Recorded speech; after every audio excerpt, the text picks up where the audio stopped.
16 апрелге карата күндүн маанилүү жаңылыктары. Мамлекетке алынган аларча соода борбору сатка коюлду. Министрлер кабинетине караштуу мамлекеттик мүлктү башкаруу боюнча мамлекеттик агенттик бир катар объектилерди, анын ичинде Бишкек шаарындагы аларча Томми Молл соода оюн-зоок борборлорун сатыкка чыгарды. Чыңгыз Айтматов проспектисинде жайгашкан аларча соода борбору 10.740 чарчы метр жери менен 1 миллиард 244 миллион 312 миң сомго аукционго коюлду. Аларча Жогорку кеңештин 4-чакырылышынын депутаты, мурдагы 1 вице-премьер-министр Аскарбек Шадиевке таандык болгон. Ал өзү 2017-жылдын соңунда вице-премьер-министр кызматына дайындалып, иштен кеткен соң 2018-жылы ага жалпысынан 3 кылмыш иши козголгон. Аскарбек Шадиев ошол эле 2018-жылы Баткен аркылуу Тажикстанга, андан ары АКШга чыгып кеткени кабарланган. 2018-жылдын 25-декабрында аны сыртынан 10 жылга кесүү жана мүлкүн мамлекетке конфискациялоо боюнча Бишкектин 1-май райондук сотунун өкүмү чыккан. Анда анын ондогон компаниялардагы үлүштөрү жана кыймылдуу кыймылсыз мүлктөрүнүн катарында Аскарбек Шадиев менен анын жубайына таандыктелген аларча соода борборунун 100% үлүшү жана Карвен Групп ЖЧКсындагы 50% үлүшү да конфискация болгону жазылган. 2020-жылдын 10-июнунда 1-май райондук соту Аскарбек Шадиевти кызмат абалынан кыянаттык менен пайдалануу,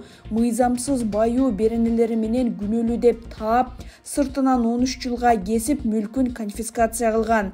Улуттук коопсуздук боюнча мамлекеттик комитет 2024-жылдын апрель айында Томми Моллдун 1257,5 чарчы метр аянты мамлекетке алынганын билдирген. Бишкекте мектеп окуучусу классташынын соккусунан каза болду. Бишкекте номер 31 орто мектепте 7-класстын окуучусу классташынын соккусунан улам каза болду. Бул тууралуу Ленин райондук милициясынан кабарлашты. Маалыматка ылайык, окуя 15 апрелде болгон. 2011-жылы туулган өспүрүм классташ кызы менен чырлаша кетип, аны уруп жиберген. Анын кесепетинен сокку алган кыз эсине келбей каза болгон. Бул окуя боюнча кылмыш иши козголуп, тергөө башталганын милициядан кабарлашты. Кыргызстанда мектептеги чоң суноо, тартип бузуу маселеси талкууланып келет.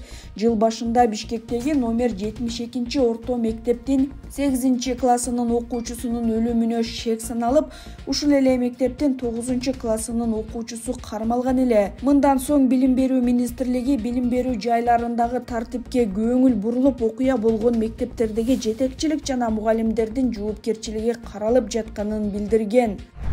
Султанбай Айжигитов мандат иши боюнча БШКга дагы арыз берди.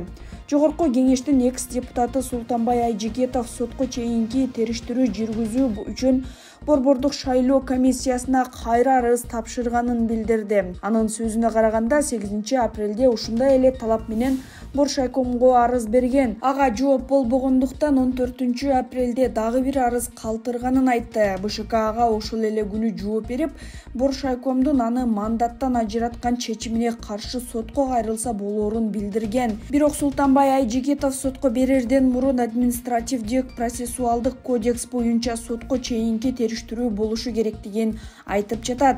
БШК 28 мартта Султанбай Айжигитовдун мандатын алган.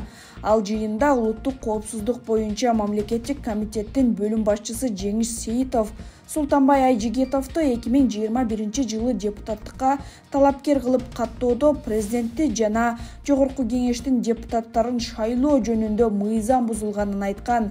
Ал талапкер болуп катталуу үчүн борбордук шайлоо комиссиясына кылмыш жоопкерчилигине тартылганы тууралуу маалыматты бербей, жашырып койгон деп билдирген.